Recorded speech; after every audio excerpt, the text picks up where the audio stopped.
317 GO నేపథ్యంలో వైద్యుల పరస్పర బదిలీలకు ఆమోదం. గత ప్రభుత్వ హయాంలో తీసుకొచ్చిన జీవో 317లో భాగంగా వైద్య విద్యా సంచాలకుల పరిధిలో బదిలీలైన వారికి పలువురు స్పౌజులకు ఊరట కల్పించేలా తాజాగా మంత్రివర్గ ఉపసంఘం నిర్ణయం తీసుకుంది. ఈ మేరకు వైద్య విద్యా సంచాలకుల కార్యాలయం ఉత్తర్వులు కూడా జారీ చేసింది. మల్టీ జోన్ బదిలీల నేపథ్యంలో పరస్పర బదిలీ మ్యూచువల్ ట్రాన్స్ఫర్లకు ఆమోదం లభించింది.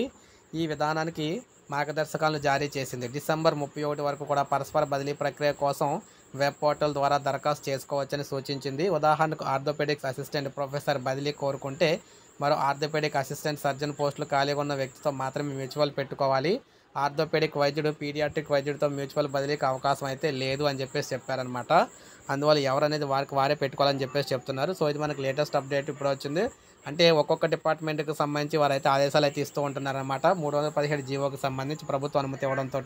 సో ఇది మనకు అప్డేట్. ఒక లైక్ చేయండి, సబ్స్క్రైబ్ చేసుకోవాలి, మన ఛానల్ సబ్స్క్రైబ్ చేసుకోండి.